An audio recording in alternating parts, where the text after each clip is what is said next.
Estimados amigos, buenas tardes. Hoy es 28 de agosto. Estamos nuevamente reunidos para producir este video de la otra campana número 26, bajo el título La guerra Rusia-OTAN, entre paréntesis USA, es decir, Estados Unidos, su continuación nuclear e imbricación con la guerra en Medio Oriente. Como ustedes saben, este título, en la Argentina pareciera que este tema no conmueve mucho ni inquieta a nadie. Yo creo que la gran ignorancia que hay sobre este tema nuclear es el que adormece las conciencias y la inteligencia de los argentinos. Como no saben, como no tienen idea del problema, ni de las consecuencias que implica una guerra nuclear, como la gente se olvidó de esa cuestión, ya pasaron 40 años o 30 años efectivos desde que supuestamente se terminó la Guerra Fría, entonces acá nadie le da importancia, es como si quien oyera llover y no le da mayor atención, ni le presta atención, ni le cae ninguna inquietud en la cabeza para saber qué es ese problema, qué consecuencias gravísimas trae sobre el mundo, qué consecuencias va a traer sobre la nación argentina, porque no la vamos a poder eludir, más si la guerra nuclear es amplia y extendida, no solo porque es raro que caigan acá misiles nucleares en las proximidades de la Argentina, sino porque las consecuencias de la radiación nadie las ve, no se ha recibido educación, ni siquiera los que deberían estar especializados en este tema, que son los sectores militares y de la seguridad nacional, ni siquiera eso saben nada. Nadie sabe nada de eso. Hay una ignorancia supina en el tema. Eso se dejó de estudiar en los institutos militares, va a estudiar, de mencionar y de tener presente como una realidad que fue durante muy poco tiempo que eso estuvo en vigencia, pero después directamente hubo una desconexión total y se desenchufó, y entonces el problema nuclear y la guerra nuclear no era problema de los argentinos. Como no podíamos tener bombas atómicas y no las íbamos a tener y no era permitido tenerlas por nuestra relación ínfima de poder respecto a las grandes potencias, bueno, se la descuidó, tampoco se la estudió pasivamente a ver qué efectos, qué nos podría pasar, qué trastornos graves traería a nuestra población, cómo deberíamos atenuar esos efectos negativos y graves de la radiación. Bueno, no a nadie profundizó nada. Eso se cortó y nunca más se tuvo en cuenta. Ahora más o menos, pero no, a nadie le causa ninguna escozor ni ninguna inquietud y nadie deja de dormir por este problema de la guerra nuclear. Sin embargo, estimados amigos, ustedes ven que yo vengo insistiendo como quien pretende horadar la roca a través de una gota de agua. Claro, las gotas de agua mías son cada 15 días, mucho no se puede insistir porque la audiencia no tiene propensión, ni inquietud, ni interés en saber estas cosas, entonces uno la nombra como para que no se olviden que eso existe, y en fin, estamos en esa vegetando en esa ignorancia permanente, siendo objeto de la historia, y de ninguna manera pretendemos tener una milésima de protagonismo en esta historia de la guerra nuclear. Claro, así como nadie quiere oír de la guerra nuclear, o nadie le interesa, o le parece un entretenimiento vano, tampoco quieren oír, ni interesarse, ni poner el oído, ni investigar, porque sería lo más importante y lo mejor para cada uno de nosotros, respecto al final de los tiempos o los tiempos finales. No hay quórum, no hay interés, acá no nos va a pasar nada, nosotros estamos ajenos a ese problema, salvo el padre Castellani, el padre Membiel y algún otro, 2 o 3 sacerdotes más que yo he conocido, pero me sobran los dedos de la mano, me parece. De una mano, no de las dos. Y entonces eso no se trata, no se estudia, ni desde el punto de vista espiritual, moral, de las consecuencias, ni desde el punto de vista religioso, y por lo tanto no hay ningún sacerdote católico en la actualidad, creo yo, que toque ese tema, porque me da la impresión de que ha sido prohibido en forma secreta, no en forma pública, de que los sacerdotes no toquen ni hagan referencia a esos temas de los tiempos finales o el fin de los tiempos, y mucho menos a la parucía y al apocalipsis. Entonces, eso no existe porque hay ignorancia absoluta, excepto con los pocos sobrevivientes discípulos del padre Castellani y del padre Membiel, que también estamos desapareciendo. Entonces va a haber un momento, dentro de pocos años, que nadie va a saber nada de esto ni habrá oído hablar. Como esto no, así como el diablo no se estudia en los seminarios, me da la impresión de que tampoco se estudia el Apocalipsis, ni en profundidad, ni menos desde la visión que han tenido el padre Castellani y Membiel. Pero bueno, así es la Argentina y así somos los argentinos, unos bichos raros. Este tema yo voy a seguir insistiendo, no con la intensidad que se debe, sino en la medida que se pueda avanzar y que haya un poco de interés y generando un poco de inquietud. Siempre lo vamos a hacer como lo hemos hecho habitualmente cada 15 días, que esta actualización de la situación parcial, tanto nacional como internacional, la hacemos desde la perspectiva del nacionalismo y la cosmovisión tradicional del catolicismo. Ahora que está de moda nombrar el nacionalismo en algunos sectores y que ya no es una palabra que ofenda a nadie y que se pueda decir, y se dice con cierta soltura. Había sido que había muchos nacionalistas que yo no sabía que eran nacionalistas en Argentina, pero bueno, son las gratas sorpresas que uno tiene. Claro, son nacionalistas elementales, nacionalistas de nombre, nominalistas, son nominales, nacionalismos nominales, sin sustancia, sin contenido, porque en realidad nadie sabía que eran nacionalistas, ni que hubieran hecho estudios al propósito de eso. Entonces, son de oídas, son de parada, son de postura.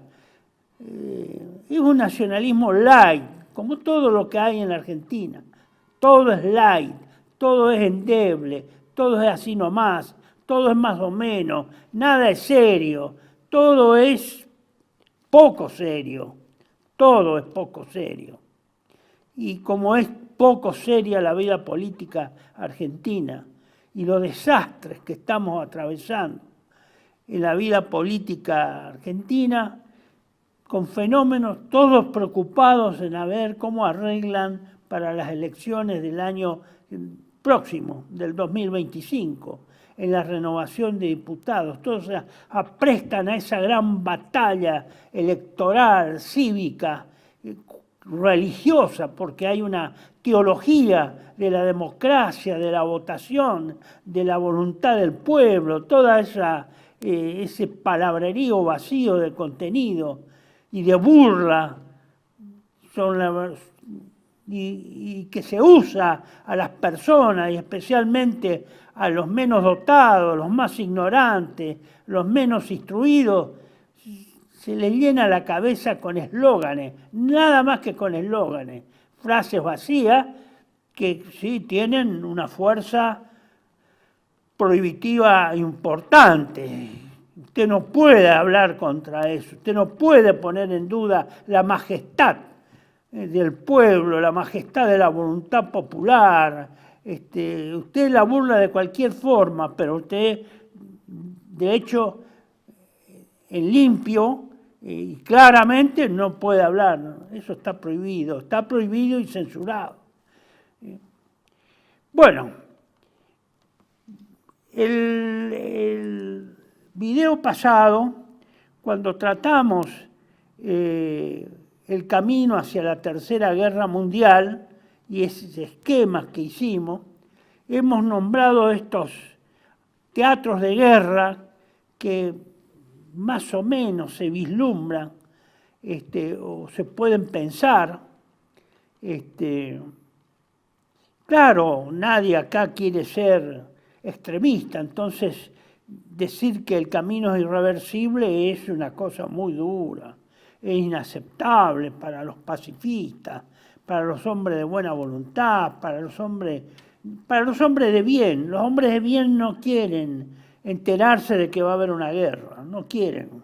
Ellos son hombres de paz, son hombres del bien, son criaturas especiales, cuya presencia y su vida nos bendicen a los que estamos a su alrededor.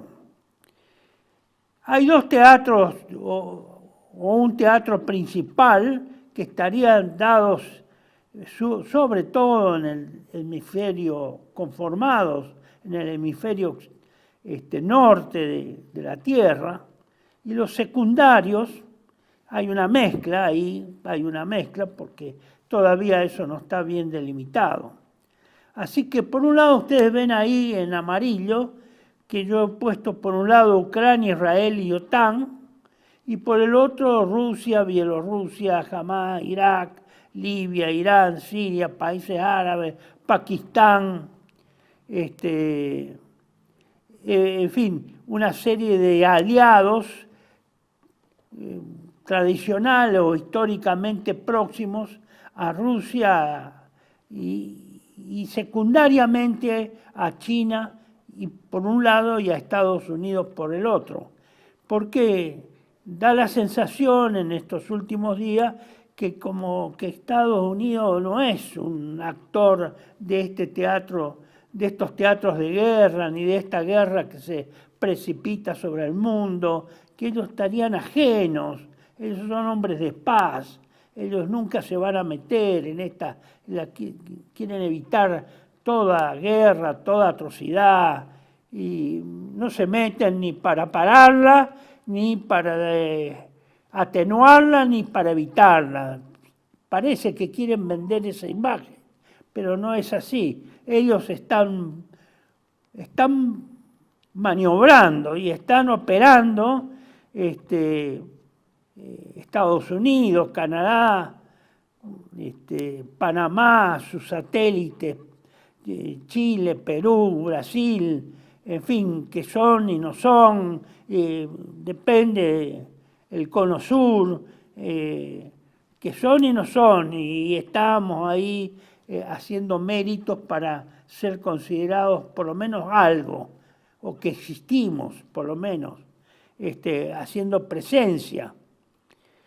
Y por otro lado también China, Rusia, Panamá, Venezuela, Nicaragua y también en el cono sur.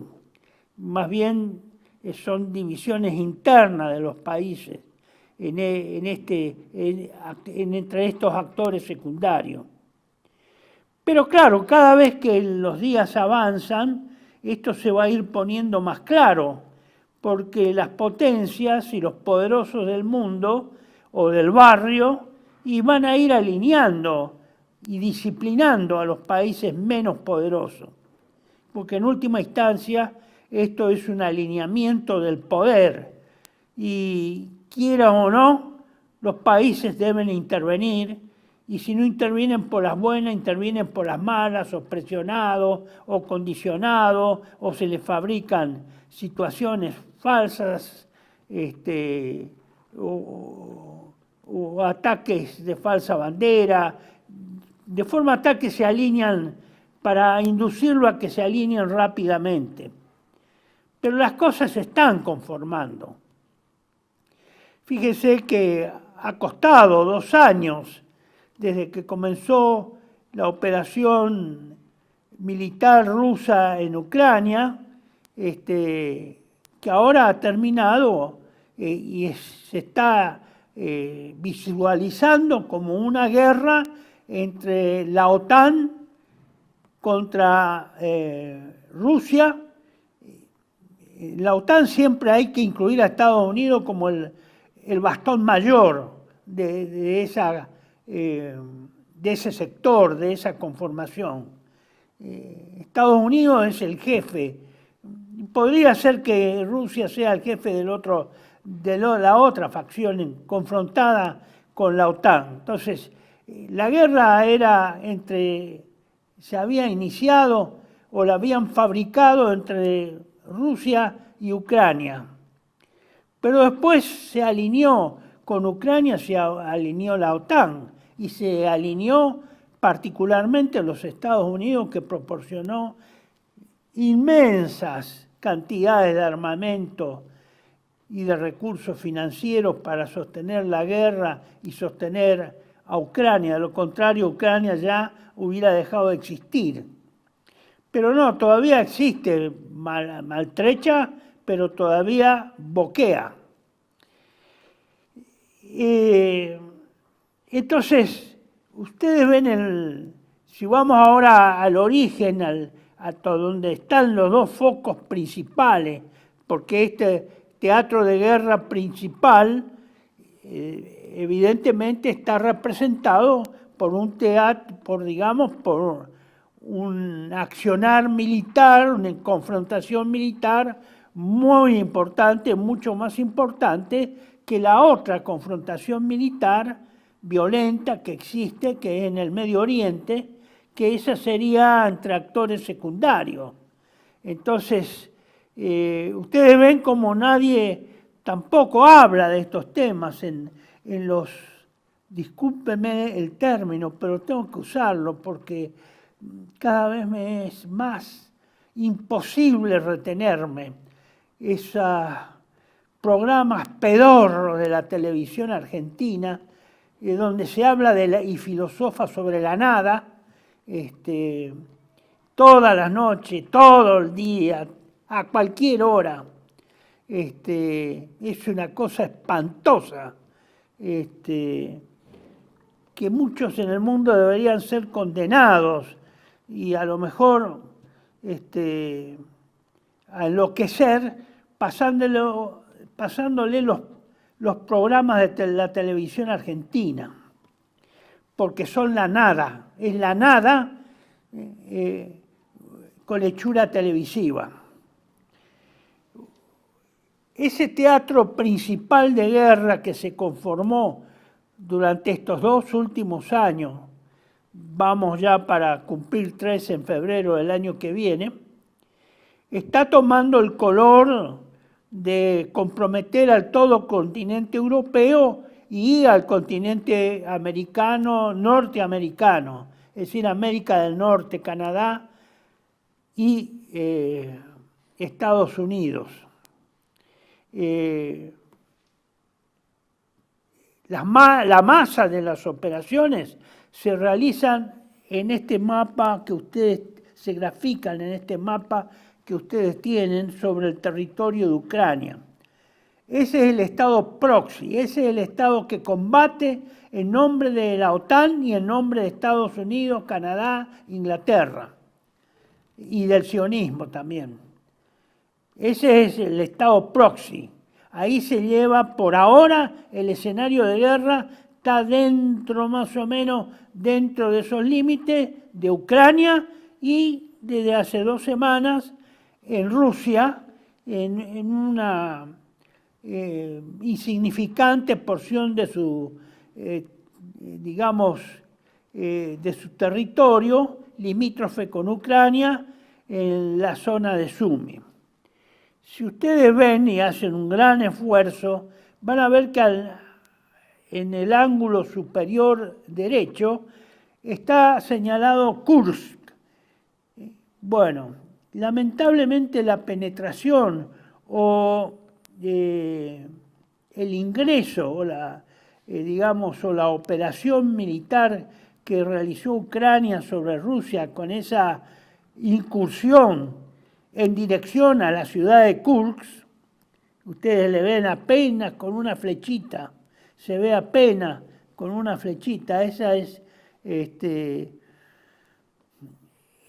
y hay la punta de la flecha, si ustedes se fijan bien, yo traté de visualizarlo, el fondo está más azul. Bueno, esa partecita que está azul es, digamos, señala gráficamente los límites de la penetración ucraniana, apenas 12 a 15 kilómetros de profundidad dentro del territorio ruso, en dirección Sumy, que es la ciudad que está del lado de la frontera ucraniana, debajo de ese círculo blanco, y Kursk, que está tapada precisamente por ese cartel para que se visualice bien. Bueno, esa es la famosa penetración o blitzkrieg que se supone que hicieron o que están haciendo, sosteniendo los ucranianos. Es decir que desde hace 2 semanas el territorio de Kursk, parte del territorio, una parte muy pequeña, pasó a ser parte del teatro de guerra. Si me pone de nuevo, señor director, el gráfico, sí. Y ustedes ven, si usted pone todo el mapa, señor director, la península de Crimea y su prolongación con esos territorios enmarcados entre el mar de Azov, el mar Negro y esos mares prácticamente interiores, y la península de Crimea, y todos esos territorios marcados con ese color marrón, eso correspondería a los territorios ucranianos ocupados actualmente por Rusia. Queda muy poco de la zona de Donbass para ser ocupada, para terminar de que Rusia ocupe eso. Falta muy poco. Están a punto de ser expulsados los ucranianos de todo el Donbass y de completar, digamos, Ucrania su avance hasta el Dnieper, y por lo tanto con eso, aparentemente, sería una fase importante de la guerra en la cual el triunfo ruso obviamente no va a poder desconocerse. Es un neto, hasta ahora, un neto territorio ruso. Si Rusia termina de ocupar eso en el término de 1 o 2 meses, evidentemente es una guerra triunfante y sería para Rusia una derrota y una humillación para la OTAN y para los Estados Unidos. Es así de claro. Eso nunca se imaginaron que podía ocurrir, nunca. Bueno, esos territorios, así como lo estamos viendo y lo hemos visto de nuevo, y esos límites, digamos, del frente, tiene más o menos de territorio, vuelvo a repetir, cuyos límites están marcados con marrón, unos 1.200 kilómetros de frente, extensísimo. Y de ahí a Kursk, ustedes ven que no es una Kursk o la penetración que realizó o la incursión ucraniana en el territorio ruso, no está conexo, no está inmediatamente al lado o próximo a los territorios que están ocupados por los rusos en la frontera ucraniano-rusa. Están más alejados. Y no es que están muy cerca tampoco. Bueno, es decir que de hecho, el frente, con esta incursión ucraniana en territorio ruso, hasta que se mantenga, el frente está muy extendido, ya extendido mucho más todavía. Probablemente sean unos 400 kilómetros hasta el límite derecho o norte, digamos, de esta penetración. Bueno, es muy extenso, muy extenso. Es una guerra y una confrontación militar con frentes realmente amplios. Yo me imagino que en la escuela de guerra del ejército y de la Fuerza Aérea y la Armada estarán estudiando este tipo de guerra en frentes amplios, que son los que corresponden. Que nuestra estrategia y táctica militar, por lo menos la terrestre, de una vez por todas, en el ejército argentino, que esa es la doctrina sobre la cual nosotros debemos orientar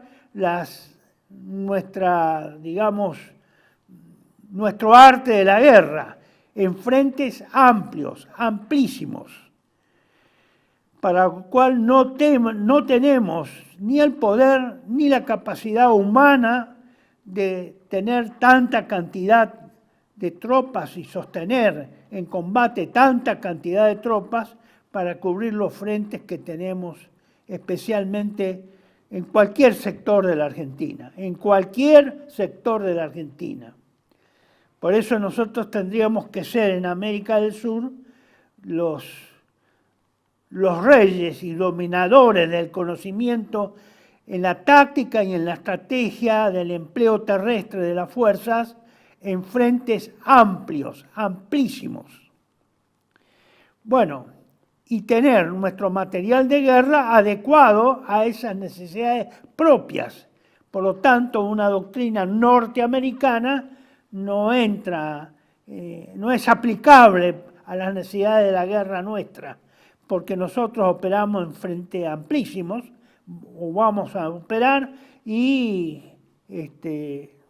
no tenemos la capacidad logística ni industrial ni armamentista para hacer frente con facilidad a ese tipo de exigencia. Bueno, hecha esta aclaración, es evidente que estamos próximos a una definición de la guerra, o por lo menos a una fase importante, más especialmente porque ahora Ucrania tiene piedra libre para atacar con misiles la profundidad del territorio ruso. ¿Qué es lo que va a dar paso irreversiblemente, si las cosas siguen como hoy están, a la guerra nuclear? En algún momento Rusia se va a cansar, no va a soportar más las continuas provocaciones que está sufriendo desde hace 2 años, o casi 3 ya, o vías a cumplir los 3 años, y por lo tanto en algún momento los rusos no sé si van a perder la paciencia o van a tener que hacer una nueva contabilidad de su poder y ver hasta qué punto pueden, digamos, no responder con armamento nuclear a las provocaciones occidentales, y se verá si se desata o no la guerra nuclear. En ese caso es obvio, parece que indicaría que Europa sería la que sufriría las mayores consecuencias de la guerra nuclear, y obviamente, seguramente eso se extendería a todo el hemisferio norte y en todo el mundo. Bueno, esta es una idea general como introducción, para que ustedes vayan viendo las posibilidades. Le quiero hacer esta aclaración respecto al frente del Donbass, que es el frente ruso-ucraniano o ucraniano-ruso. Y acá tenemos en el slide número 5 algunas consideraciones muy breves respecto al desarrollo de las operaciones. Continúa el avance lento, progresivo y de aniquilamiento físico por parte de Rusia respecto a las Fuerzas Armadas de Ucrania. Otro detalle importante, ¿por qué hablo de que se está produciendo un desequilibrio muy favorable a los rusos?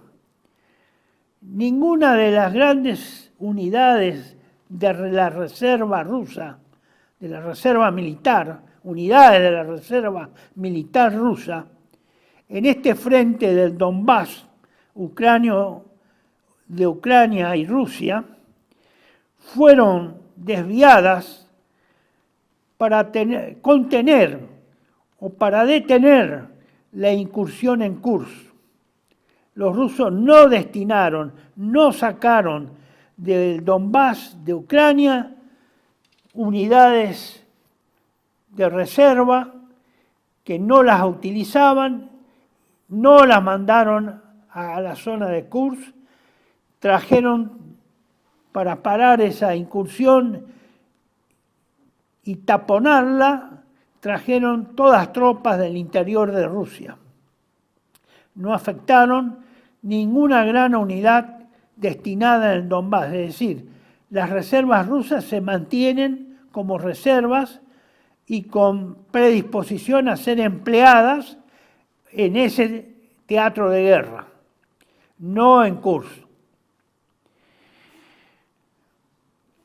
Lo contrario ocurrió en el frente ucraniano, en el bando ucraniano, que retiró entre 6 y 8 brigadas mecanizadas y motorizadas que las tenían en reserva a lo largo de esos 1.400 kilómetros o 1.200 kilómetros dentro de Ucrania, para que participaran en la ejecución de la incursión en Kursk. Sí, Ucrania debilitó casi la totalidad de sus reservas, las empeñó en una nueva operación militar, en otra dirección, en dirección a Kursk y en territorio ruso. Es decir, que las unidades ucranianas que desde hace 2 años enfrentan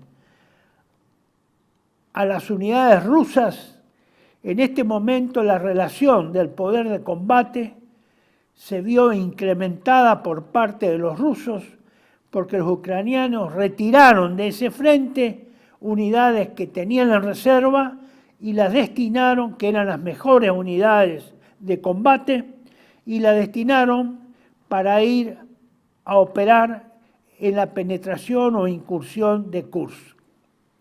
Es decir, los ucranianos en el Donbass están más débiles y en consecuencia los rusos que no movieron reservas de ese lugar están mucho más fuertes, lo cual consecuentemente se deduce que Rusia va a atacar próximamente mucho más ferozmente y más duramente a Ucrania en las próximas semanas.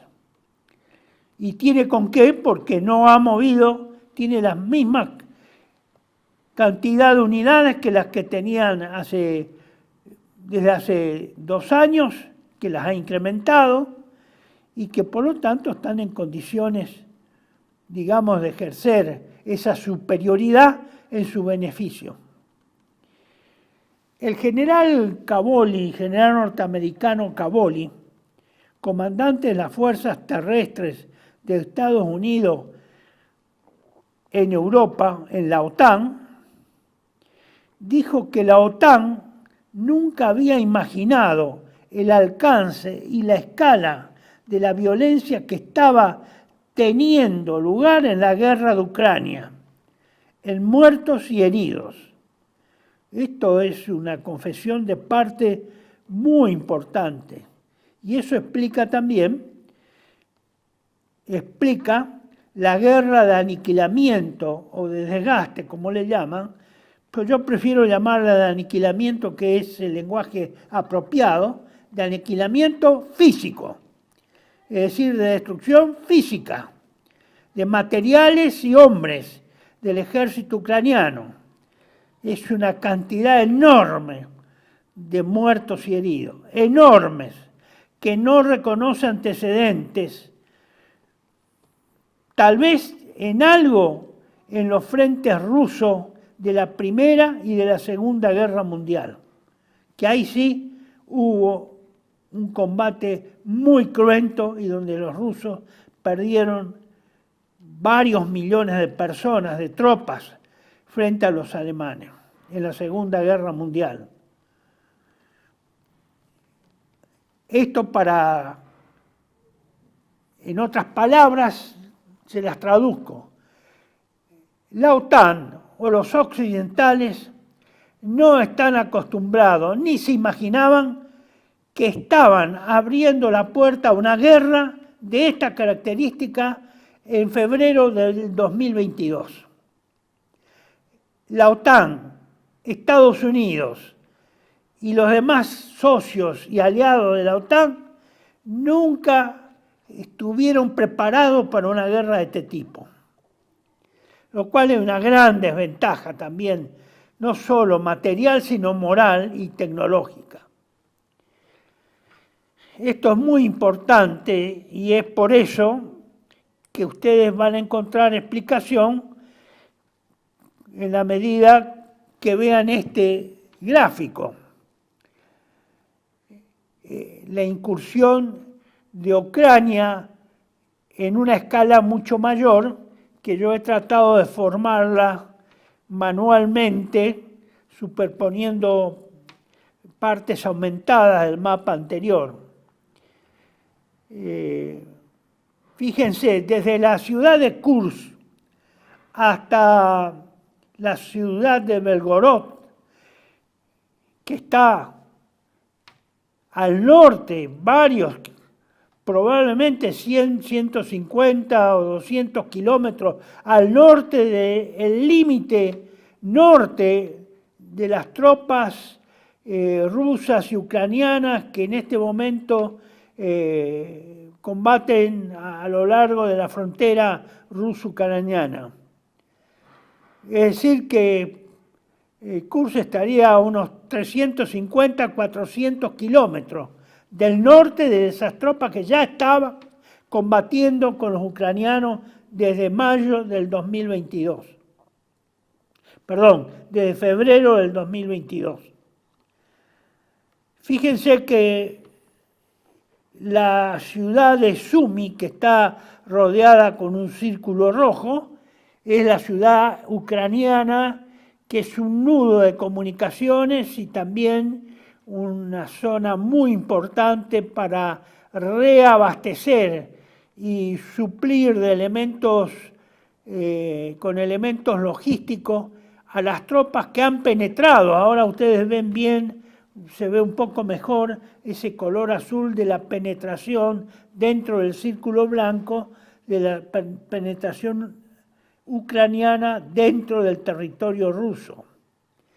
Esa ciudad de Sumy, que es limítrofe prácticamente con Rusia, está duramente afectada, está siendo duramente afectada, y se están viendo los efectos de la destrucción y de la inhabilitación de los apoyos logísticos ucranianos para esa tropa que está del otro lado de la frontera.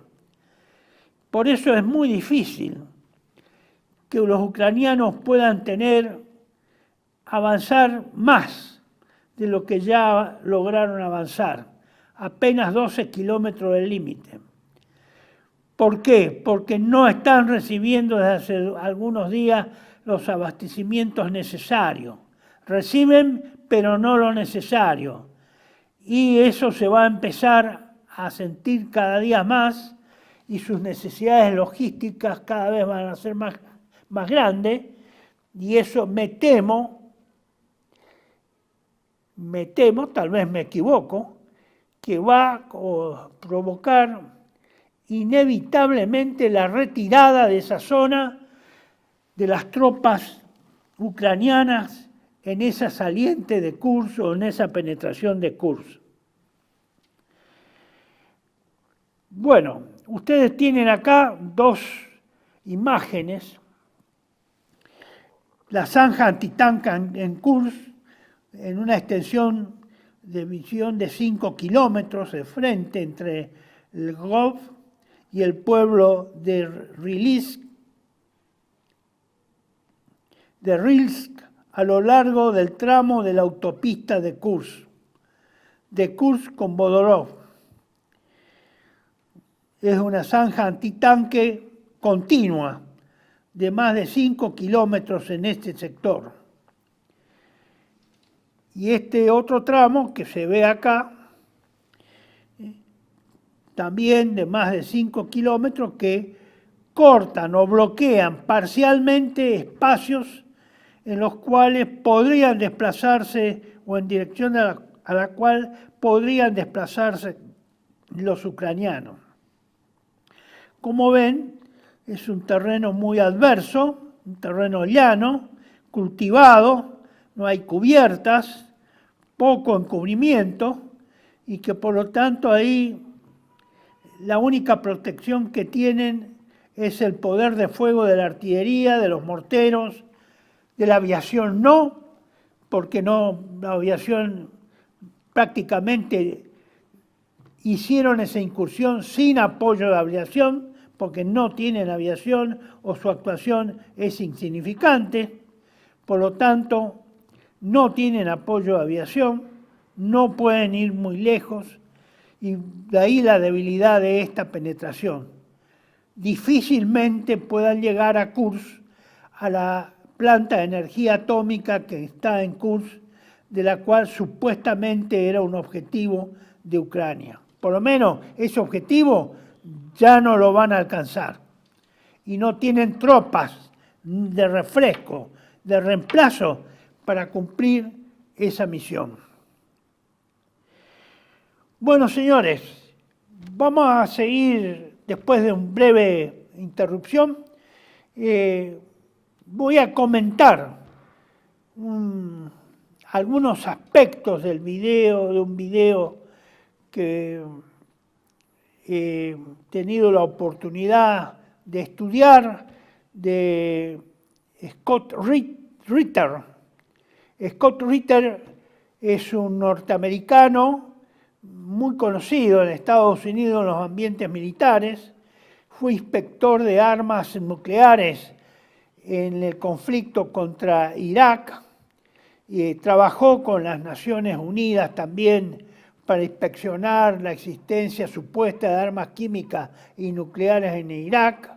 Es un hombre que entiende de esas cuestiones, entiende mucho, fue infante de marina, es un oficial de inteligencia brillante, es un hombre brillante, con muchos conocimientos, y estuvo destacado como inspector representando a Estados Unidos en Rusia para el control de las armas nucleares por los diversos tratados que había con Rusia y Estados Unidos respecto a los tipos de misiles que se habían comprometido solo a ese tipo, a fabricar solo ese tipo especificado en los tratados mutuamente.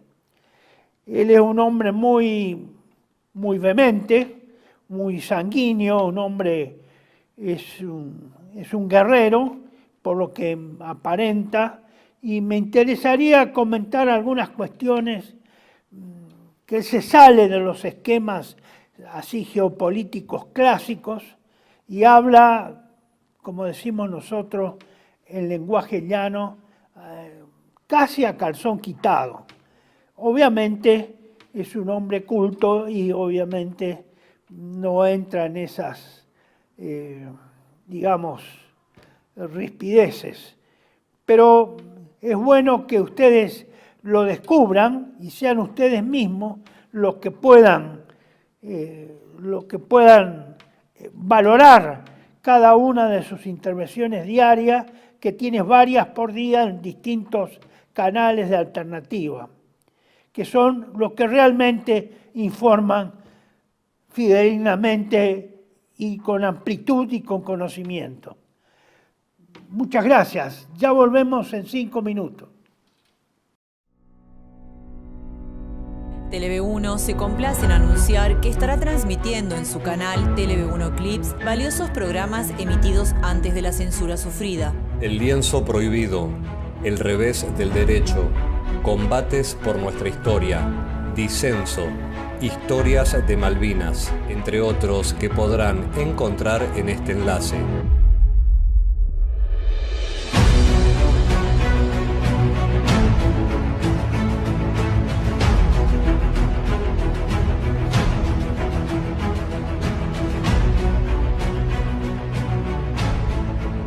Agradecemos su aprovechamiento y difusión.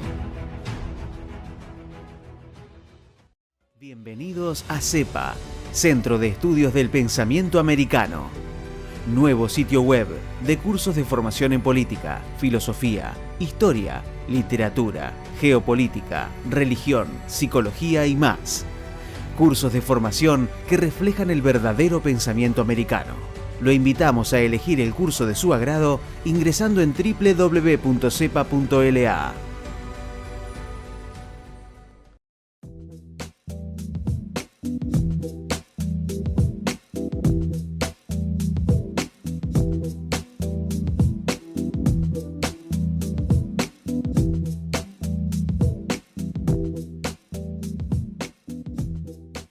Decir siempre la verdad primero tiene un precio. Dependemos de tu ayuda. TLV1, toda la verdad primero.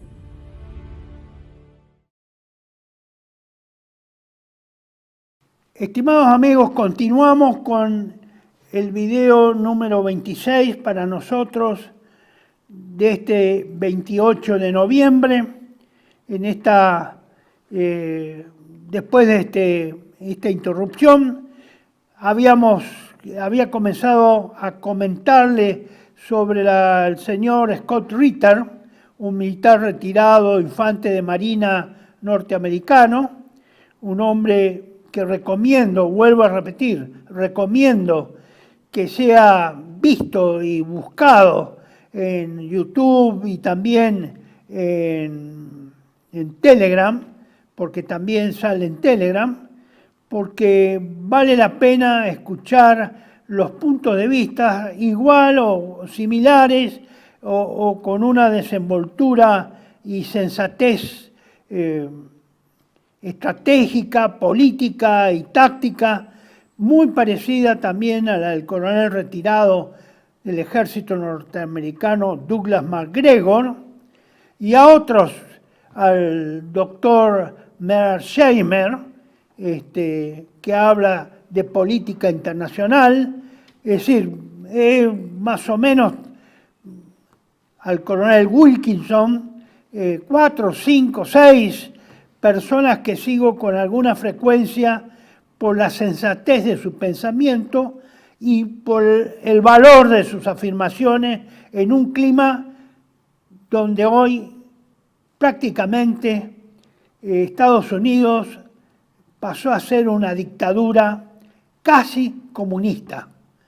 Sí, aunque algunos crean que yo estoy loco. Sí, casi comunista.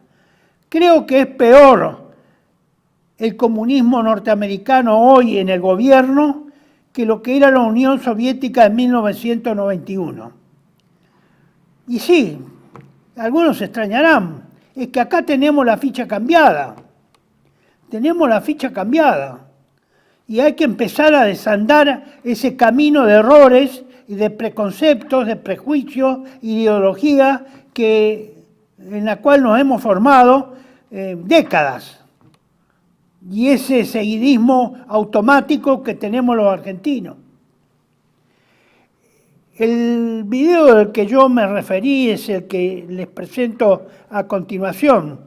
Ahí están las señales para que ustedes puedan tomar cuenta de, si lo puede poner grande, señor director, para que todo el mundo lo pueda copiar, leer o hacer una imagen de copia.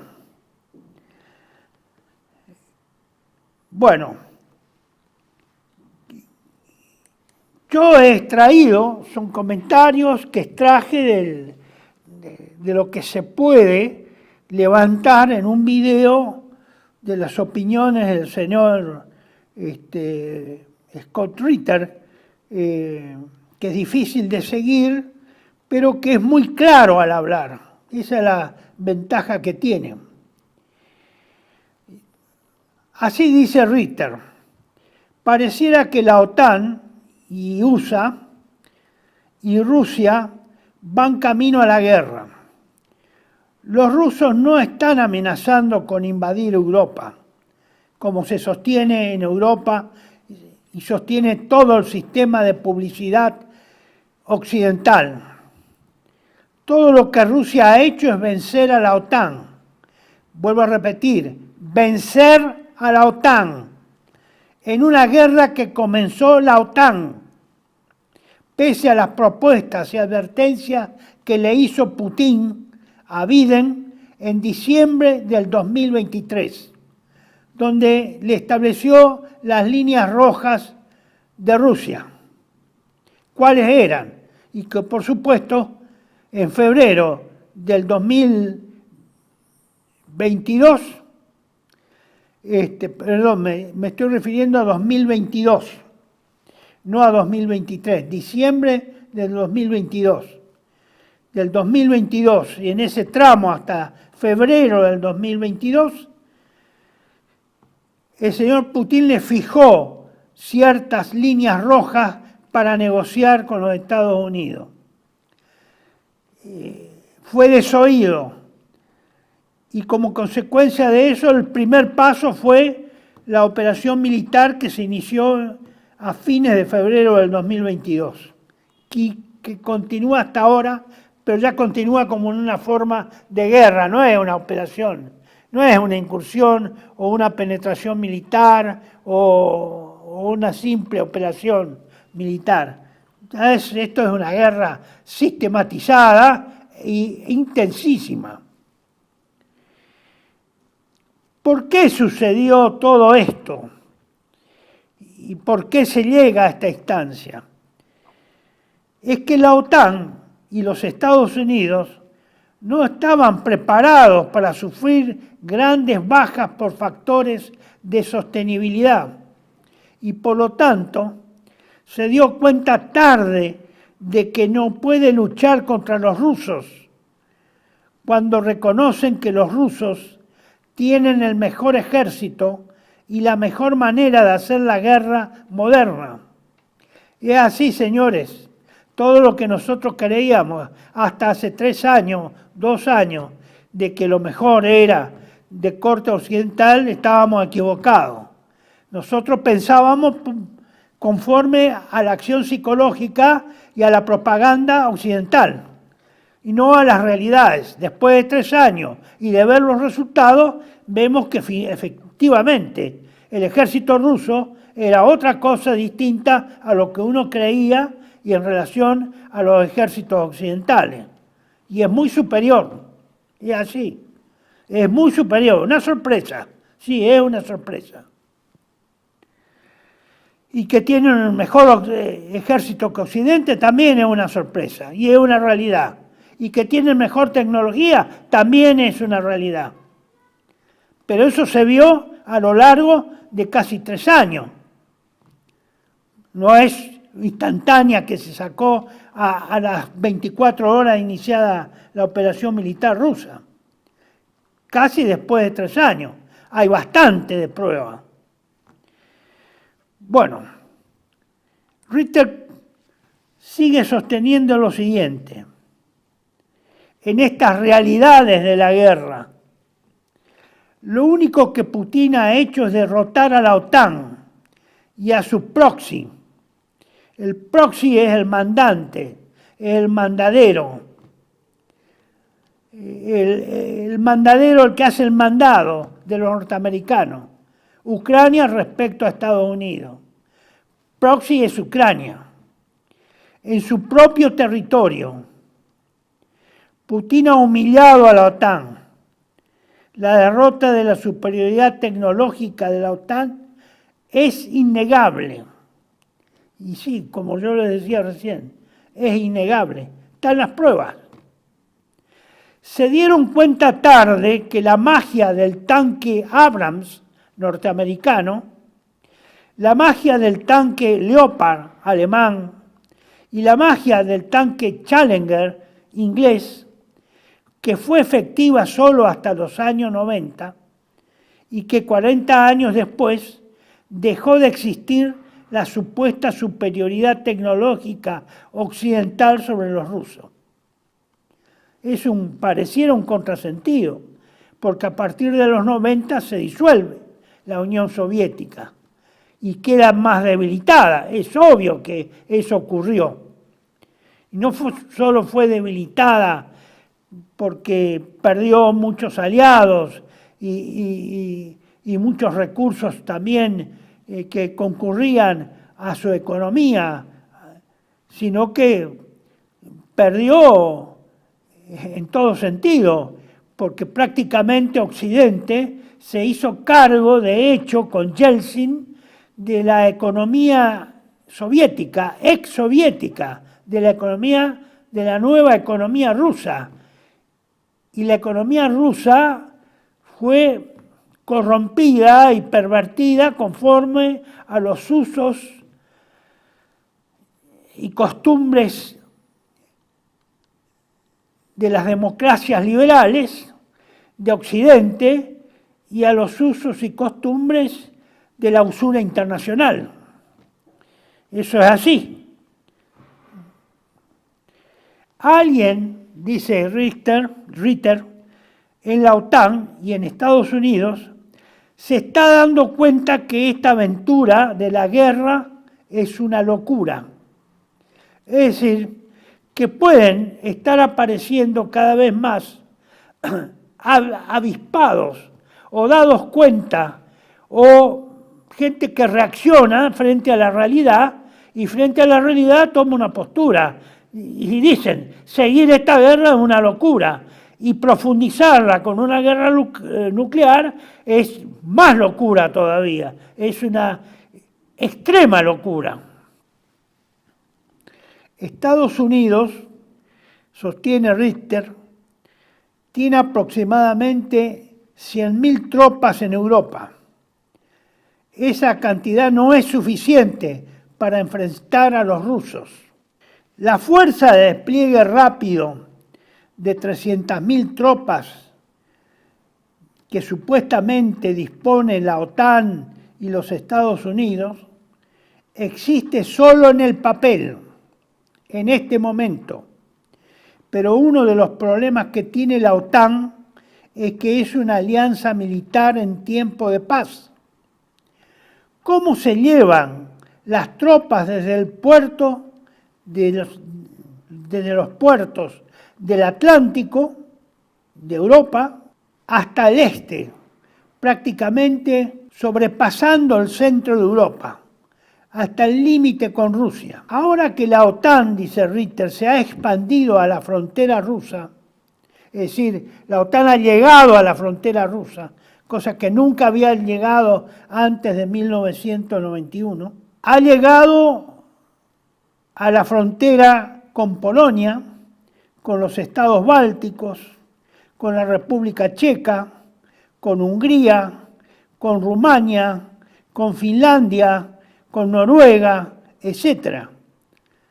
Ahora, en esta situación en que ha avanzado mucho más allá de lo que había avanzado hasta 1991 y que había prometido a Rusia que no iba a avanzar, porque así fue el trato que hizo con los presidentes y los mandatarios europeos y de Estados Unidos, resulta que se dan cuenta que no hay infraestructura para apoyar esto y no hay tropas suficientes para ocupar esa frontera y esos espacios. No hay tropas suficientes y no hay infraestructura de comunicaciones y para el apoyo de todas esas tropas. Miren ustedes, miren, qué improvisación. Vienen a darse cuenta en el medio de la guerra que no tienen camino, ni infraestructura, ni aeropuertos, ni puertos.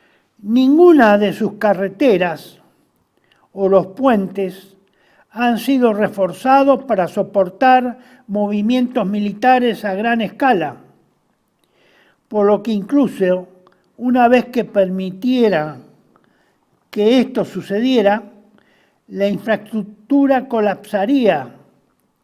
No hay redundancia. La infraestructura de transporte o para el transporte y la movilidad es insuficiente. Rusia presentó un borrador de tratado de paz a los Estados Unidos y dijeron que de esa forma podríamos prevenir una guerra, hablando sobre llegar a relaciones equitativas entre ambas facciones o entre ambos poderes mundiales. En la discusión que los rusos tuvieron con los Estados Unidos, dijeron que lo que realmente temían, ellos, los rusos, era que se pondrían misiles en Ucrania y esos misiles van a atacar nuestras instalaciones estratégicas, porque cuando existía la Unión Soviética, Ucrania era parte de la URSS. Todas las cosas estratégicas, centros de comando, los hilos de misiles y todo estaba en el centro de Rusia, lejos de la OTAN. Ahora a la OTAN le tomó mucho tiempo llegar allí, pero cuando se une Ucrania a la OTAN y coloca estos misiles estadounidenses en la línea del frente, en la frontera, ahora pueden atacar el comando y el control estratégico de Rusia. Y Rusia advirtió en aquel entonces, antes de la guerra, si pones misiles en Ucrania, será una guerra. Nosotros pusimos misiles de ataque con un alcance de 300 millas en Ucrania y los ucranianos lo están usando para atacar objetivos en Rusia, objetivos al alcance de arco e incluye comando y control, radares, silos de misiles, instalaciones, cosas estratégicas, centros de comandos, etcétera, etcétera. Rusia, y esto hay que escucharlo bien, no puede permitir que esto suceda. No pueden. Es de naturaleza existencial. Y si Ucrania comete un error en este momento, ahora, mientras hablamos, si Ucrania comete un error y dispara un misil que impacta en un centro de mando y control ruso, Rusia realmente bombardeará Europa, ahora mismo, mientras hablamos. Y entonces se pregunta Ritter y pregunta a sus interlocutores, y uno le pregunta, ¿no entiende Rusia que esto también significaría la aniquilación nuclear de Rusia? Ritter señala, Vladimir Putin ha abordado esto. Dijo, no comenzaremos la guerra. Tenemos una doctrina nuclear que es bastante clara, pero si nos golpean con armas nucleares o si usan armas convencionales que amenacen nuestra disuasión, tendremos que atacar. Ante la posibilidad que hubo y que realmente ocurrió, de que en los años, las décadas 60, 70 hasta 80, donde existía la Guerra Fría, realmente Ritter señala en su exposición en el video que los norteamericanos estábamos bastante muertos de miedo y teníamos previsiones en nuestras casas, en nuestras ciudades, en nuestros pueblos y en todos los Estados Unidos y en Europa. Tomamos las previsiones y tomábamos las previsiones ante la eventualidad de un ataque, hacíamos ensayos, teníamos miedo de la guerra nuclear. Pero después de 1991, entramos en un periodo de tiempo en el que las armas todavía existían, pero la gente se olvidó de ellas. La gente se olvidó de tenerles miedo. La gente no cree que sean reales. La gente no puede imaginar que van a ser utilizadas. Dice Ritter, estoy aquí para decirles a todos en su audiencia que Estados Unidos, al igual que Rusia, tiene un plan de guerra nuclear. Ya saben cómo ganaremos la guerra nuclear. Esta es la parte más enfermiza, hacer la civilización más grande que queda en el planeta. Ahora algunas estimaciones dicen que estaremos caídos o debilitados al 40, al 30 o al 50% de nuestra capacidad actual. Pero mientras podamos ser la civilización más grande que queda, continuaremos con la dominación global estadounidense en un entorno postnuclear.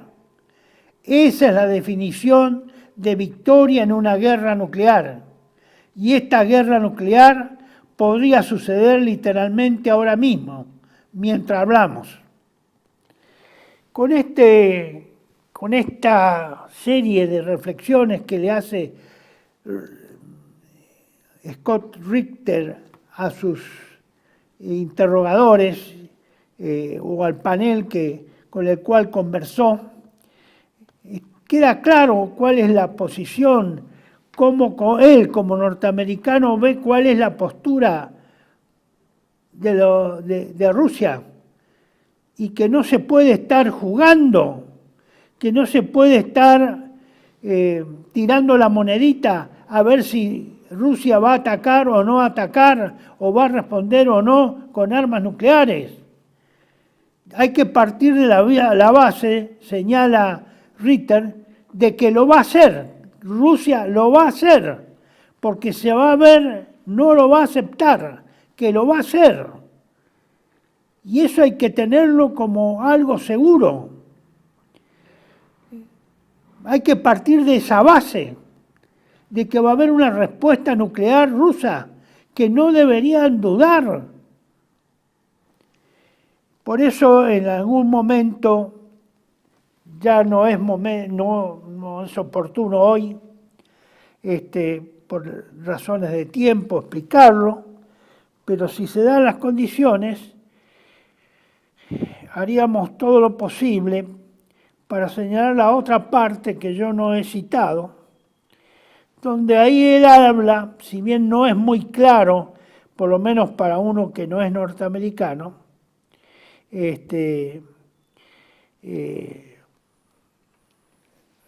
otros aspectos que él toca, que son muy pocos conocidos por el público general y que valdría la pena que todos tuviéramos por lo menos noticias de esas alternativas que presenta Ritter.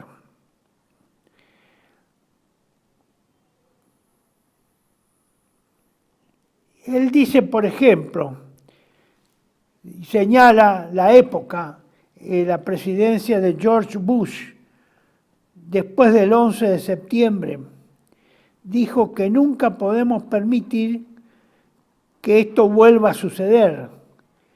Tenemos armas nucleares. Encontramos una manera de hacerlas relevantes nuevamente. Y ahora vivimos en un entorno donde ya no existía la Unión Soviética. No teníamos una amenaza y por eso comenzamos a usar nuestra supremacía nuclear como una forma de aprovechar el poder global y ahora tenemos tipos, dice Ritter, que han reimaginado en este periodo en que pasó eso, entre el 11 de septiembre y la actualidad, donde no hubo Guerra Fría, pero hubo armas nucleares, y estaban las armas nucleares, estaban, digamos, disponibles, estaban preparadas, estaban en aptitud de ser usadas. Y por lo tanto, él dice, han reimaginado a cómo utilizar ese poder global nuclear y hacerlo jugar como amenaza respecto a Rusia y a los otros poderes que compiten con el poder, por el poder mundial con los Estados Unidos. Por eso dice, comenzamos a usar nuestra supremacía nuclear como una forma de aprovechar el poder global y ahora tenemos tipos, se refiere a personas, a funcionarios, probablemente también congresistas y funcionarios del Poder Ejecutivo norteamericano, que han reimaginado la guerra nuclear usando los mismos modelos que usamos en el pasado, es decir, en los años 60, que cuando vamos a la guerra, si efectivamente hubiera llegado un intercambio nuclear entre Estados Unidos y Rusia, y Estados Unidos y China. Nuestro objetivo, en ese caso, o de esa élite, es mantener intacta una cantidad suficiente de nuestra civilización para que seamos la civilización sobreviviente más grande mientras destruimos el resto del mundo. ¿Se entiende ahora? Esto es más crudo, es más duro, es más claro, obviamente. Ritter habla claro, es más claro, traduce con claridad qué es lo que está en disputa y qué es lo que está en juego y de qué son capaces. Ellos creen que expresan y son los representantes y defensores de la civilización más grande del mundo y que esa civilización, lo que sobreviva de un intercambio nuclear de esa civilización, la que sobreviva debe ejercer el poder remanente sobre el resto de lo que queda del mundo, sobre lo que queda del mundo. Es decir, que están pensando que el mundo se va a destruir en gran parte, pero que ellos deben sobrevivir para seguir ejerciendo la supremacía sobre lo que ha quedado, sobre los restos que han quedado del mundo. Esto es muy crudo, es muy serio la opinión de él, la interpretación, es lo que él interpreta. ¿Qué es lo que está pasando en las élites norteamericanas? ¿Por qué salen ahora con esto y no salieron en los años 60, 70, 80 y salen ahora 40 años después o 50? Y acá hay otra opinión que emite. Él acá en este otro párrafo dice lo siguiente: Joe Biden lo sabe porque ha estado en el Senado, fue vicepresidente cuando se postuló para presidente. Dijo que quería cambiar la postura nuclear de Estados Unidos a un modelo de solo disuasión, lo que significa que de un solo uso, que solo tenemos armas nucleares para una cosa, y es que si nos arrojan armas nucleares, usaremos armas nucleares contra ti. Ese es el único uso prometido que haría esto.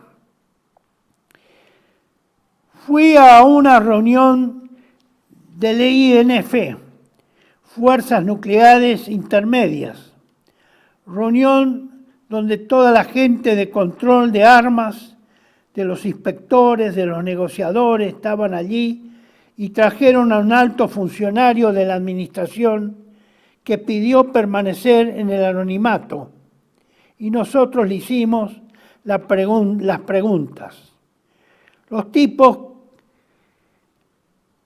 que se deshicieron de las armas nucleares, es decir, de ellos, que eran toda gente especialista sobre armas nucleares, y que son los únicos que en Estados Unidos saben algo sobre el control de armas nucleares, le expresamos que el presidente se había postulado en esta plataforma. Es decir, ¿por qué no hizo el cambio de la doctrina nuclear? Él es el comandante en jefe. ¿Por qué no cumplió esta promesa? La promesa más crítica. Dijeron que bueno, la agencia interna no estaba lista para esta hora. Es decir, que hay una agencia interna que él no lo define, pero no lo explicita. ¿Qué es eso? Que es ultra secreto, tan secreto que el funcionario no se quiso dar a conocer. ¿Quién era?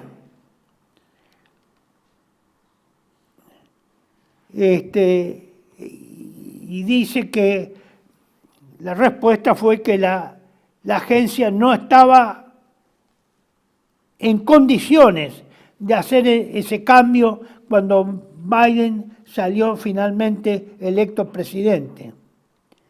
Y le pregunta: ¿votaste por la agencia interna en las últimas elecciones? Es decir, ¿vos votaste por esa agencia interna? ¿Estaba en una lista? ¿Lo viste en la boleta electoral? La agencia interna, entonces, esa es una agencia interna, él dice que es una agencia del Departamento de Defensa, del Departamento de Estado, de la CIA, básicamente, esos tres grandes departamentos. Y dicen que, dice Ritter, básicamente eso se llama el establishment.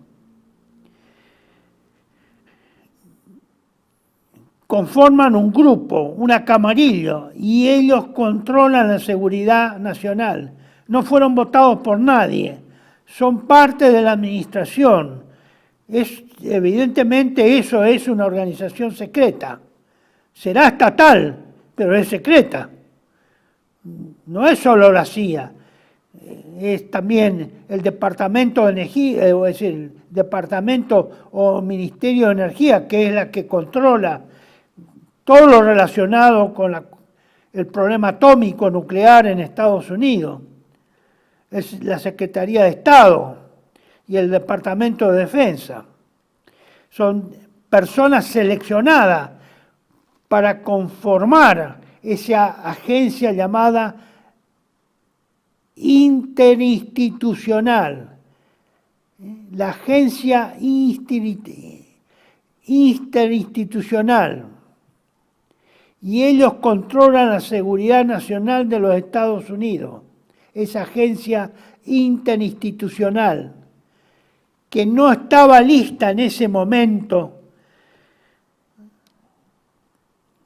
Entonces él se dice, bueno, Dios mío, no podría el presidente simplemente decir, oye, agencia interinstitucional, está despedido, están todos despedidos, porque ustedes están ahora, quedan desempleados y contrataré personas que estén listas para hacer el trabajo que he pedido. Dice, Joe Biden retrocedió, porque todos los presidentes retroceden, porque no se puede enfrentar al establishment, y ese es el problema. Bueno, absolutamente, ya conocen la ironía aquí, pero agrega, pero la ironía es que todos estos tipos que se han enamorado de la guerra nuclear, ahora piensan que toda esa infraestructura todavía existe. Piensan que van a vivir, pero lo que no se dan cuenta es que cuando terminó la Guerra Fría, dejamos de financiar lo que solía entrenar como bombero la respuesta a materiales peligrosos.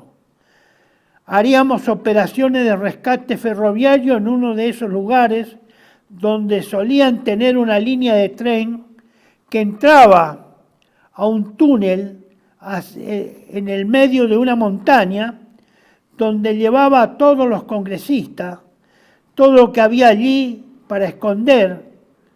Bueno, cerraron esa instalación, no la han mantenido, es naftalina y nosotros he estado usando esas vías para entrenar sobre el descarrilamiento, y estos tipos creen que si tienen una guerra nuclear se subirán a un tren que los llevará a algún lugar donde vivir. Aparecerán en uno de estos túneles, de estas instalaciones, y se dan cuenta de que los filtros no han sido reparados y que la radioactividad va a bajar. Dijeron, bueno, eso no puede suceder.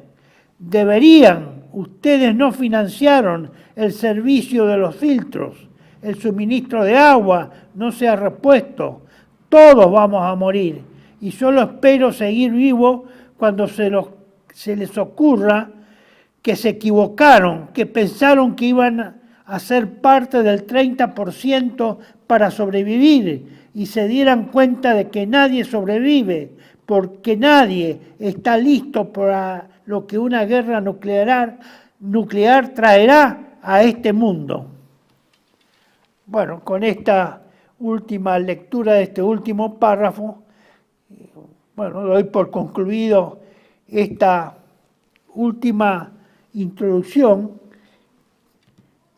para dar una idea más acabada de las realidades. Por eso yo he titulado a estos slides que he estado presentando las realidades de la guerra, y tendría que haber agregado nuclear. Efectivamente, hemos estado hablando en estos 10 slides de la guerra nuclear. Se sobreentiende que el tema ha sido la guerra nuclear. Entonces,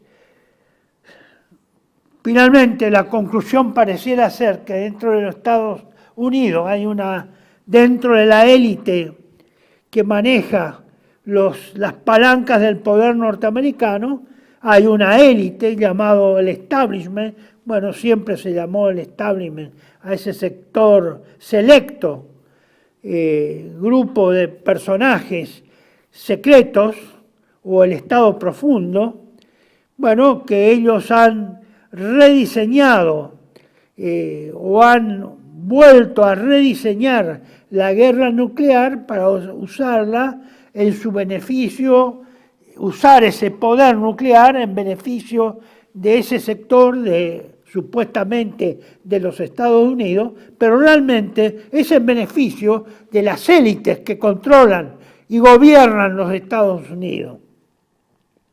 No es para el pueblo norteamericano, eso es para las élites, para sacar ellos la ventaja del uso y el manejo y la amenaza y las consecuencias de la guerra nuclear, creyendo de que todo estaba en funcionamiento, de que los filtros de aire funcionaban, que el aire entraba y purificaba el aire contaminado con radioactividad, que el agua también estaba purificada, que los caños estaban perfectos, que las bombas funcionaban, y eso no funcionó por décadas, porque eso, después que terminó la amenaza nuclear y la supuesta Guerra Fría, eso dejó de haber presupuesto, dejó de haber empleados que hicieran el mantenimiento, y esos fastuosos y enormes ciudades enterradas en las montañas, creo que están en las rocallosas la mayoría, en esos búnkeres que entran a los cerros o a las montañas, y eso no funciona. Evidentemente pareciera por el relato de Ritter que hasta incluso entra a la montaña un tren completo, como seguramente algunas veces se habrá practicado llevar al Congreso al completo para que viva en esos búnkeres antiatómicos en las montañas, en la costa oeste. Pero parece que acá Scott Ritter, le está dando un baño de realidad. Nada que haga el funcionamiento eficiente y a las finalidades para los que fueron hechos esos túneles, para supervivir, está funcionando y no tiene capacidad de funcionar a corto plazo y requerirá grandes inversiones para ponerlo y actualizarlos nuevamente. Es decir, que la idea que tiene esa élite, ese 30% de sobrevivir y de ser el 30% del mundo dominante que controle al resto de lo que quede, de lo poco o mucho que quede, no creo que quede mucho, pero que quede del mundo va a ser suficiente. Bueno, estimado amigo, esto es muy duro el tema este. Es muy duro, también no es fácil explicarlo, no es fácil tampoco imaginarse, pero yo le hago un recuerdito nada más, un sobrevuelo sobre cosas que hemos hablado varias veces, los tiempos finales. Lo que Ritter en última instancia estuvo tratando de explicar es parte de los tiempos finales. Es parte de lo que expresa textualmente nuestro Señor Jesucristo en su discurso escatológico.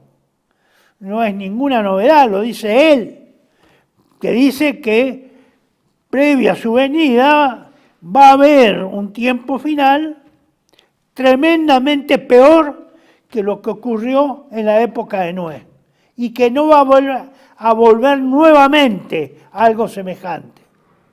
Bueno, yo creo entender a nuestro Señor Jesucristo ese párrafo como lo explica, creo que es claro, algo tremendamente peor de lo que ocurrió en la época de Noé y que no va a ocurrir nuevamente en el mundo, en la historia del mundo.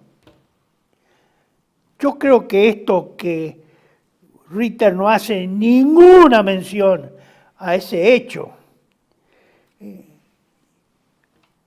de carácter y de inspiración religiosa y con finalidad religiosa y netamente espiritual, yo creo que están hablando de la misma cosa. Yo no sé si Ritter a qué religión pertenece, ni sea